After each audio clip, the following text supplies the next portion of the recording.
दोस्तों साल 2016 में शाहरुख खान की एक मूवी फैन आई थी जिसमें दिखाया गया था कि शाहरुख खान का एक डाई हार्ड फैन है जो अपने हीरो से बेहद प्यार करता है।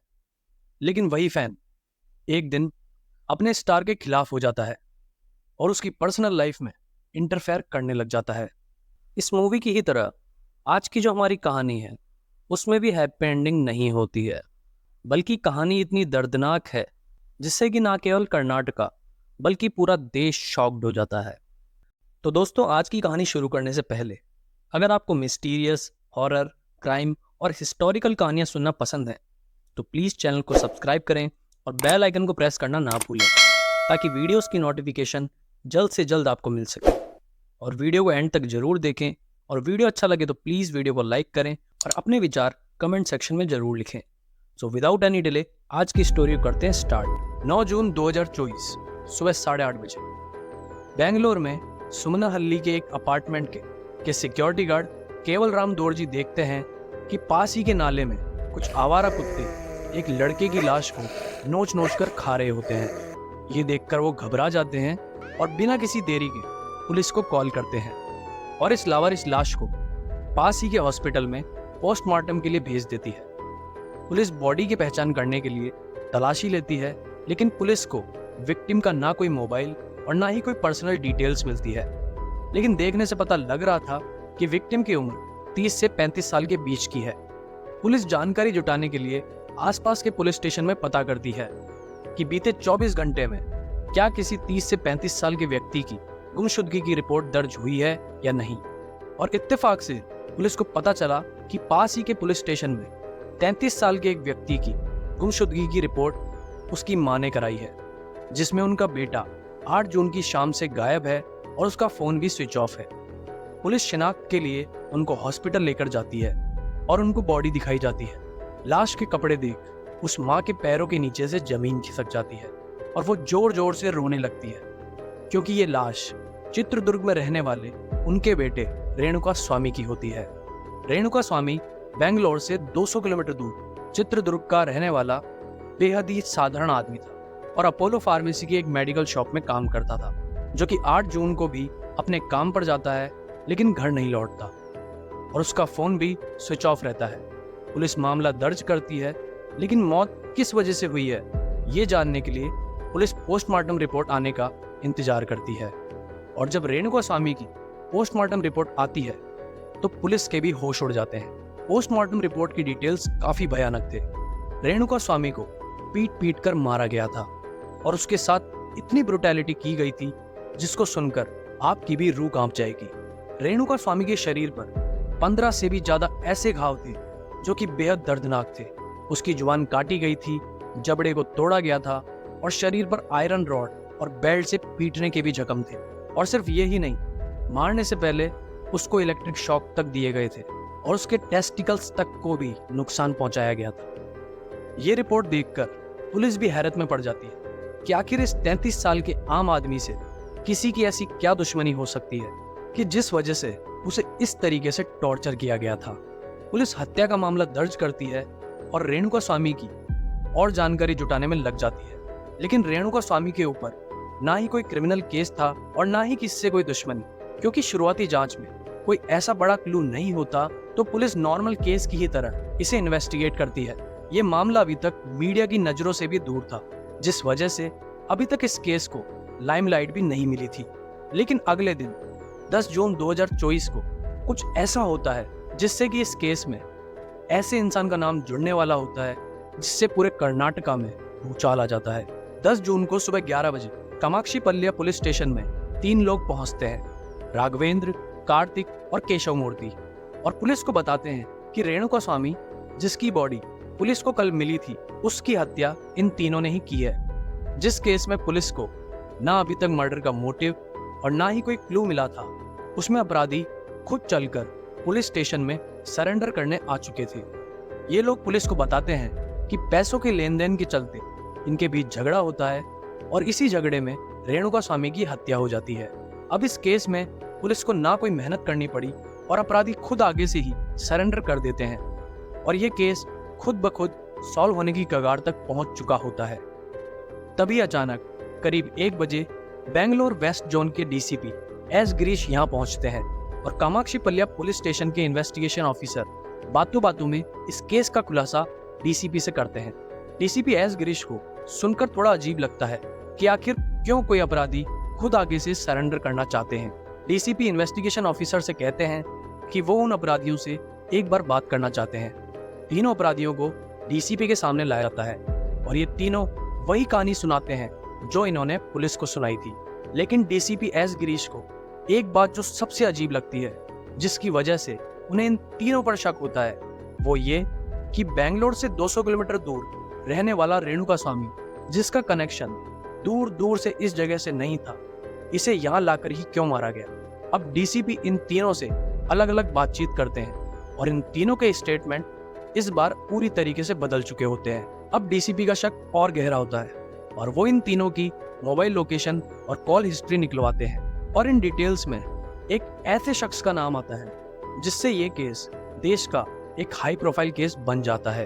पुलिस जब इन तीनों की पिछले 48 घंटों की कॉल डिटेल्स और लोकेशन निकलवाती है तो उसमें एक नाम दर्शन तोगुदीपा का भी होता है। दर्शन कन्नड़ मूवीज के बहुत ही बड़े स्टार हैं और इनको चैलेंजिंग स्टार और डी बॉस के नाम से भी जाना जाता है। जब इस केस में दर्शन का नाम आता है तो पुलिस और भी ज्यादा सावधानी से इस केस को हैंडल करती है, क्योंकि दर्शन की फैन फॉलोइंग पूरे स्टेट में इतनी ज्यादा है कि बिना किसी पुख्ता सबूत के उनका नाम लेना भी पुलिस को बहुत भारी पड़ सकता था। पुलिस दर्शन को अक्यूज्ड लिस्ट में शामिल करती है और उनकी भी लोकेशन निकलवाती है और दर्शन की पिछले 48 घंटों की लोकेशन इन तीनों अपराधियों की लोकेशन से मैच कर जाती है। फिर पुलिस सख्ती से इन तीनों से पूछताछ करती है और इनमें से एक अपराधी ये बात कबूल कर लेता है कि दर्शन के कहने पर ही इन लोगों ने रेणुका स्वामी की हत्या की थी और क्राइम सीन पर खुद दर्शन और उनकी पार्टनर पवित्रा गौड़ा दोनों मौजूद थे। दर्शन कन्नड़ मूवीज के बहुत बड़े सुपरस्टार हैं। उनके पिता भी कन्नड़ मूवीज में काफी पॉपुलर थे। दर्शन की साल 2023 में आई काटेरा मूवी कन्नड़ मूवी इंडस्ट्री की उस साल की सबसे ज्यादा कमाई करने वाली मूवी बनी थी। लेकिन दर्शन की पर्सनल लाइफ जिस तरीके की रही है वो उनकी मूवीज से बिल्कुल अलग है। मूवीज में दर्शन आम आदमी के हक के लिए लड़ने वाला हीरो होते हैं, लेकिन रियल लाइफ में ये कहानी बिल्कुल अलग है।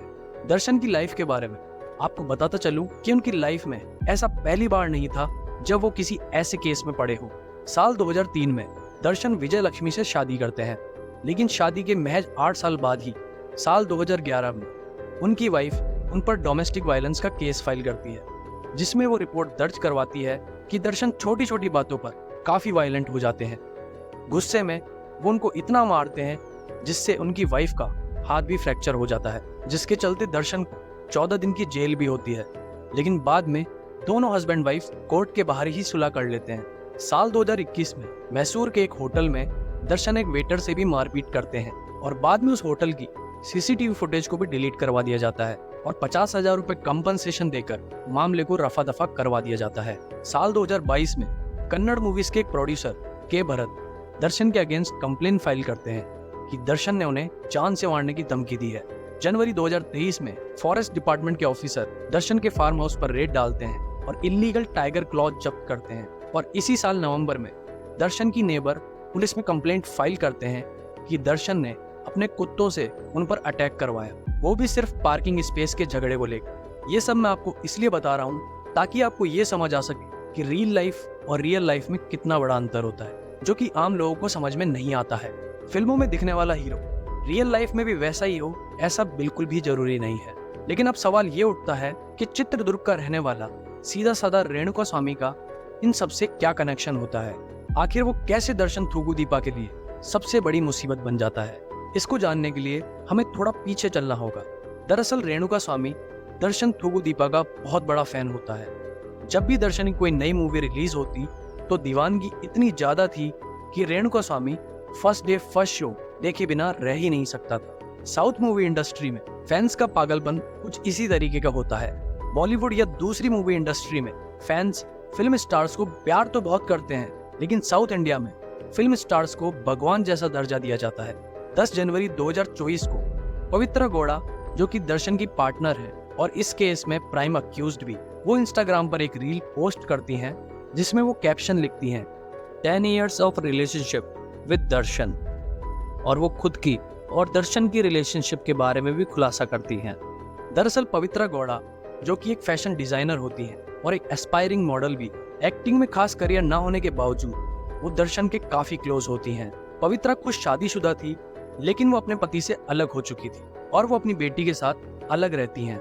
जब वो ये पोस्ट सोशल मीडिया पर डालती हैं तो दर्शन के फैंस, जो उनको भगवान की तरह पूजते थे, उन्हें लगता है कि इस औरत के चक्कर में दर्शन की पर्सनल लाइफ खराब हो रही है। और ये बात रेणुका स्वामी को भी बहुत अफेक्ट करती है। रेणुका स्वामी, जो कि दर्शन का बहुत बड़ा फैन होता है, वो लगातार पवित्रा गौड़ा को गंदे गंदे मैसेजेस और कमेंट करना शुरू करता है। रेणुका स्वामी एक फेक अकाउंट से ये सब कमेंट्स करता है और इवेंचुअली पवित्रा गौड़ा भी ये सब नोटिस करती हैं और एक दिन वो इन सब चीजों से परेशान होकर ये रिप्लाई भी करती हैं। इस इंसिडेंट की जानकारी पवित्रा दर्शन को देती हैं कि ये इंसान हमारे रिश्ते को लेकर कितनी गंदी सोच रखता है और रेगुलरली गंदे कमेंट्स और मैसेज भी करता है। दर्शन को पता था कि उनकी फैन फॉलोइंग किस तरह की है, तो वो पवित्रा को इन सब बातों को इग्नोर करने के लिए कहते हैं। लेकिन रेणुका स्वामी यहाँ तक नहीं रुकता, बल्कि एक रिपोर्ट में ये खुलासा किया गया कि वो पवित्रा गौड़ा को अश्लील फोटोज भी सेंड करने लगा, जिसमें वो पवित्रा और खुद की मॉर्फ्ड इमेजेस लगाकर पवित्रा को भेजने लगा। और ये ही गलती रेणुका स्वामी की लाइफ की सबसे बड़ी गलती साबित हो जाती है। इसी गलती से रेणुका स्वामी की आइडेंटिटी रिवील हो जाती है, क्योंकि अब पवित्रा के पास रेणुका स्वामी की असल तस्वीर आ चुकी थी। तो ये सारी बात जब दर्शन को एक बार फिर से बताती है, तो इस बार दर्शन भी खुद को कंट्रोल नहीं कर पाते और पवित्रा को इंश्योर करते हैं कि अब से रेणुका स्वामी उन्हें कभी भी परेशान नहीं कर पाएगा। और फिर यहीं से इस पूरे मर्डर की प्लानिंग की जाती है। दर्शन खुद का एक फैन क्लब चलाने वाले आदमी, जिसका नाम राघवेंद्र होता है, उससे कांटेक्ट करते हैं और उसको कहते हैं कि कैसे भी करके वो इस फैन का पता लगाए और इसकी डिटेल्स निकलवाएं। और राघवेंद्र के लिए ये काम करना काफी आसान होता है, क्योंकि जो फैन क्लब का पेज वो चला रहा होता है, रेणुका स्वामी भी उसे फॉलो करता है। रेणुका स्वामी को बातों बातों में उलझाया जाता है और नकली दोस्ती की जाती है और यकीन दिलाया जाता है कि उसको दर्शन थूगुदीपा से मिलवाया जाएगा। और ये सुनकर रेणुका स्वामी की खुशी का कोई ठिकाना नहीं होता और वो इसके झांसे में आ जाता है। 8 जून 2024 को रेणुका स्वामी को चित्रदुर्ग से अगवा किया जाता है और उसको ये कहा जाता है कि दर्शन और पवित्रा दोनों तुमसे मिलने वाले हैं, बस तुम्हें पवित्रा से माफी मांगनी होगी। फिर 8 जून को दोपहर में रेणुका स्वामी को आरआर नगर में इस शेड में लाया जाता है और फिर उसकी बहुत बुरी तरीके से पिटाई की जाती है। रेणुका स्वामी को कुछ समझ नहीं आता कि आखिर ये सब इसके साथ में क्यों हो रहा है। और कुछ देर बाद दर्शन और पवित्रा रेड जीप कार में इस शेड में पहुंचते हैं, जिसका सीसीटीवी फुटेज पास ही सिग्नल पर लगे कैमरे में कैद हो जाता है। रेणुका स्वामी को लगता है कि जैसे मूवीज में उसका हीरो गरीब और लाचार के हक के लिए लड़ता है, अब वही उसे बचा सकता है। और वो दर्शन से कहता है कि आखिरकार मुझे किस बात की सजा मिल रही है। लेकिन उसे ये नहीं पता था कि जिससे वो रहम की उम्मीद कर रहा है, दरअसल ये सब उसी का प्लान है। रिपोर्ट की माने तो दर्शन खुद 10 मिनट तक रेणुका स्वामी को बेल्ट से पीटता है और जब ये पूरी घटना हो रही होती है, तब पवित्रा गौड़ा वहाँ खड़े होकर ये सब देख रही होती है। अपना बदला लेने के बाद करीब आधे घंटे के बाद दर्शन और पवित्रा दोनों यहाँ से निकल जाते हैं और उसके बाद दर्शन के लोग उसकी और पिटाई करते हैं, जिससे रेणुका स्वामी की मौके पर ही मौत हो जाती है। और रेणुका स्वामी की लाश को स्कॉर्पियो कार में रात के अंधेरे में सुमनाहल्ली ब्रिज के पास से फेंक दिया जाता है, ये सोचकर कि लाश पानी के साथ बहकर गायब हो जाएगी और इस कत्ल का किसी को भी पता नहीं लगेगा। लेकिन लाश ज्यादा दूर तक नहीं पहुंच पाती और बीच में ही फंस जाती है, जिसके बाद पुलिस को डेड बॉडी का पता लगता है। बाद में पुलिस राघवेंद्र के पास से 30 लाख रुपए कैश भी जब्त करती है, जो कि दर्शन ने ही इस पूरे काम को अंजाम देने के लिए उसे दिए थे। और 5-5 लाख उन तीनों लोगों को दिए जाते हैं जो पुलिस स्टेशन जाकर इल्जाम अपने सर पर लेते हैं। अब ये केस इतना हाई प्रोफाइल होता है कि इस केस को खुद पुलिस कमिश्नर मॉनिटर करते हैं और जब डीसीपी एस गिरीश उन्हें रिपोर्ट सबमिट करते हैं, कमिश्नर उनको आदेश देते हैं कि अब तुम दर्शन को गिरफ्तार कर सकते हो। यहाँ पर पुलिस के काम की सच में तारीफ करना बनता है, क्योंकि इस केस में जिस तरह की तेजी दिखाई गई थी वो वाकई तारीफ के काबिल है। सिर्फ एक दिन में ही पुलिस ने इस केस से जुड़े तमाम सबूत जुटाए, क्योंकि इस केस में पॉलिटिकल लीडर से लेकर सभी बड़े लोग इस केस को इन्फ्लुएंस करने में लगे थे। लेकिन पुलिस बिना किसी दबाव के इस केस में इतनी तेजी दिखाती है कि किसी को भी ज्यादा कुछ करने का मौका नहीं मिलता। और फिर 11 तारीख को विजयनगर के एसीपी चंदन कुमार को ये टास्क दिया जाता है कि वो दर्शन को गिरफ्तार करके लाएं। और एसीपी चंदन कुमार सीधे मैसूर के लिए निकलते हैं, जहां दर्शन तोगुदीपा एक मूवी की शूटिंग के लिए 5 स्टार होटल में ठहरे हुए थे। एसीपी चंदन कुमार दर्शन से बात करते हैं और उन्हें अपने साथ चलने के लिए कहते हैं, लेकिन दर्शन एसीपी चंदन कुमार से कहते हैं कि आप लोग जाइए, मैं अपनी पर्सनल कार से ही पुलिस स्टेशन आऊंगा। लेकिन एसीपी चंदन कुमार उनकी इस रिक्वेस्ट को ठुकरा देते हैं और कहते हैं, you are an accused, you don't have a choice, either you come in the police car और we won't hesitate to hold your collar and push you inside. जब ईमानदार पुलिस ऑफिसर अपने काम को इस तरह से सीरियस लेते हैं तो सच में लगता है कि पुलिस अगर सच में कोई केस सॉल्व करना चाहे तो अपराधी कितना ही शातिर क्यों ना हो, वो पुलिस के हाथों से नहीं बच सकता। पुलिस इस केस में कुल 17 लोगों को हिरासत में लेती है और प्राइम अक्यूज पवित्र गौड़ा को बनाया जाता है, क्योंकि वो पवित्र गौड़ा ही थी जिन्होंने दर्शन को रेणुकास्वामी को मारने के लिए उकसाया था। और सेकंड अक्यूज दर्शन तोगुदीपा को बनाया जाता है। पुलिस इन सभी आरोपियों को कोर्ट में पेश करती है, जहां कोर्ट इन सभी आरोपियों को पुलिस रिमांड पर भेज देती है। लेकिन इस स्टोरी का जो सबसे सैड पार्ट है वो ये है कि इतना सब होने के बाद भी जो खुद को दर्शन का सो कॉल्ड फैंस बताते हैं वो प्रोटेस्ट करते हैं कि दर्शन को किसी साजिश के तहत ही फंसाया जा रहा है। लेकिन इसको दीवानगी नहीं, सिर्फ बेवकूफ़ी ही कहा जा सकता है। और इस सब के चलते पुलिस को धारा 144 लगानी पड़ती है ताकि किसी भी तरह की कोई बड़ी घटना शहर में ना हो पाए। दर्शन का पिछले 15 सालों का अगर ट्रैक रिकॉर्ड देखा जाए तो वो कुछ ज्यादा अच्छा नहीं है। लगभग हर 2-3 साल में वो किसी न किसी केस से जुड़े रहते हैं, लेकिन बावजूद इसके दर्शन की लोकप्रियता में रत्ती भर की भी गिरावट नहीं होती है। लोगों का पागलपन कुछ ऐसा है जैसा आप इस तस्वीर में देख सकते हैं। दोस्तों, रेणुकास्वामी के केस में अभी और भी काफी खुलासे होने बाकी हैं और इस केस का रिजल्ट क्या आएगा ये भी किसी को नहीं पता। लेकिन इस केस से जो सीखने को मिलता है वो ये है कि रियल लाइफ में और रियल लाइफ में बहुत बड़ा अंतर होता है, जिसे फैंस कभी कभी नहीं समझ पाते। मूवीज में जो होता है वो सिर्फ एक ड्रामा है और उसके आधार पर किसी को आइडल मानना बिल्कुल गलत है, जब तक कि वो इंसान रियल लाइफ में भी एक अच्छा इंसान ना हो। और आज सोशल मीडिया के जमाने में लोगों को भी ये समझना चाहिए कि फिल्म स्टार्स भी आम इंसान की तरह ही होते हैं। उनकी भी सिनेमा से अलग एक पर्सनल लाइफ होती है। उनके निजी मामलों में अननेसेसरी कमेंट्स करना किसी के लिए भी सही नहीं है। तो दोस्तों, आज की कहानी में बस इतना ही। वीडियो अगर अच्छा लगा तो प्लीज़ वीडियो को लाइक करना ना भूलें और अपने सजेशन कमेंट बॉक्स में ज़रूर लिखें। और ऐसी ही कहानियाँ सुनने के लिए चैनल को अभी सब्सक्राइब करें। मिलते हैं अगले वीडियो में किसी ऐसी ही कहानी के साथ। Till then, good bye.